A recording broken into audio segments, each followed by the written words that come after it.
இப்போ தான் நீங்கள் நம்ம சேனலை ஃபஸ்ட் டைம் பார்க்குறீங்க அப்படின்னா ப்ளீஸ் மறக்காமல் சேனலை சப்ஸ்கிரைப் பண்ணிக்கோங்க. அப்படியே பக்கத்தில் இருக்க அந்த பெல் பட்டனையும் கிளிக் பண்ணிக்கோங்க. நம்ம சேனலில் யூஸ்ஃபுல்லான டிப்ஸ் எல்லாமே நான் ஷேர் பண்ணியிருக்கேன். ஸோ பிளேலிஸ்ட்டில் செக் பண்ணி பாருங்கள். ஓகே ஃப்ரெண்ட்ஸ், இப்போ பார்த்தீங்க அப்படின்னா ஃபஸ்ட்டு நம்மளோட சாரீஸ் பார்த்தீங்க அப்படின்னா இதில் வந்து ரொம்ப சின்னதாக இருக்குது. இதில் எப்படி நம்ம வந்து கட்ட முடியும், ஸோ பத்தலை, ஸோ அப்படின்ற பட்சத்தில் நம்ம என்ன பண்ணலாம் அப்படின்னா, சாரியில் வந்து ரொம்பவே கம்மியானது இருக்குது. இப்போ இல்லை இதில் வந்து ப்ளவுஸ் கொடுத்துருக்காங்க, கண்டிப்பாக அந்த ப்ளவுஸ் வேணும் அப்படின்ற பட்சத்தில் நம்ம அந்த ப்ளவுஸை வந்து கட் பண்ணி எடுத்ததுக்கப்புறம் பார்த்தீங்க அப்படின்னா சாரி ரொம்பவே சின்னதாயிரும். ஸோ அதை நம்ம வந்து வியர் பண்ணவே முடியாது. ஸோ அதுக்கு இந்த டிப்ஸ் ரொம்பவே யூஸ்ஃபுல்லாக இருக்கும். ஸோ என்ன டிப்ஸ் அப்படின்னு பார்த்தீங்க அப்படின்னா, இதுக்கு ஏற்ற மாதிரியே நம்ம கலரில் ஒரு மீட்டர் துணி வந்து நம்ம எடுத்து ப்ளவுஸ் துணி இல்லை நம்மளுக்கு எந்த அளவு தேவையோ அந்த அளவுக்கு நம்ம எடுத்துட்டு, ஸோ அடுத்த சைடு முந்திக்கு ஆப்போசிட் சைடு இருக்கு இல்லையா, ஸோ நம்ம முந்தி அடிப்போம் இல்லையா, ஸோ அதுக்கு ஆப்போசிட் சைடு நம்ம வச்சு அப்படியே ஃபிக்ஸ் பண்ணிட்டோம் அப்படின்னா ஸோ நம்மளுக்கு நல்லாவே நீளமாக இருக்கும்.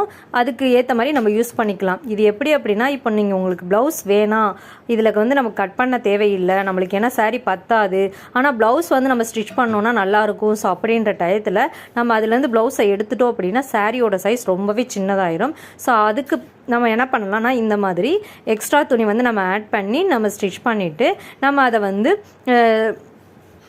நம்ம சாரீக்கு வந்து நம்ம யூஸ் பண்ணிக்கிட்டோம் அப்படின்னா ரொம்பவே ஈஸியாக இருக்கும். அதே மாதிரி சாரீ வந்து நம்மளுக்கு ஹைட்டும் கரெக்டாக இருக்கும், நம்ம உடுத்துறதுக்கு நீட்டாகவும் இருக்கும். இந்த டிப்ஸ் கண்டிப்பாக ட்ரை பண்ணி பாருங்கள். ஏன்னா இந்த சாரியில் வந்து பார்த்திங்க அப்படின்னா நம்மளுக்கு ப்ளவுஸ் வந்து அட்டாச் பண்ணிட்டு வந்துருச்சு அப்படின்னா அதை நம்ம ஸ்டிச் பண்ணி போட்டால் தான் கரெக்டாக இருக்கும். ஸோ இதை வந்து பார்த்திங்கன்னா மோஸ்ட்லி நம்ம என்ன கலர் இதில் எடுக்கலாம் அப்படின்னா, மோஸ்ட்லி பார்த்திங்கன்னா ஒயிட் எடுத்துட்டோம் அப்படின்னா இந்த பீச் கலர், அதுக்கப்புறம் பார்த்திங்கன்னா light green colour, Rama colour, so இந்த கலர்ஸ்க்கு எல்லாத்துக்குமே வந்து ஒயிட் நீங்கள் அட்டாச் பண்ணிட்டீங்கன்னா ஒன்றுமே தெரியாது. ஸோ மோஸ்ட்லி பார்த்தீங்கன்னா ஒயிட் எடுத்து அப்படியே ஸ்டிச் பண்ணிக்கோங்க. இல்லை அந்தந்த கலருக்கு நான் எனக்கு வேணும் அப்படின்னு நீங்கள் ஃபீல் பண்ணிங்க அப்படின்னா அந்த கலரில் இப்போ ப்ளூ இருக்குது அப்படின்னா லைட் ப்ளூ அந்த மாதிரி எடுத்துக்கோங்க. ஸோ இல்லைன்னா கோல்டன் கலர் இருக்குது அப்படின்னா லைட் எல்லோ எடுத்துக்கோங்க. ஸோ அந்த மாதிரி எடுத்துகிட்டு நீங்கள் ஆப்போசிட் சைடு வச்சு ஸ்டிச் பண்ணிட்டீங்க அப்படின்னா ரொம்பவே யூஸ்ஃபுல்லாக இருக்கும். கண்டிப்பாக அந்த டிப்ஸ் ட்ரை பண்ணி பாருங்கள். இந்த மாதிரி சாரீஸ் வந்து வேஸ்ட் ஆகிடுச்சு நீங்கள் நினைக்க வேணாம். ஸோ இந்த மாதிரி வச்சு ஸ்டிச் பண்ணும்போது ரொம்பவே யூஸ்ஃபுல்லாக இருக்கும். ஸோ இந்த வீடியோ உங்களுக்கு கண்டிப்பாக யூஸ்ஃபுல்லாக இருந்துச்சுன்னா நம்ம சேனலுக்கு லைக் கொடுங்க. தேங்க்யூ.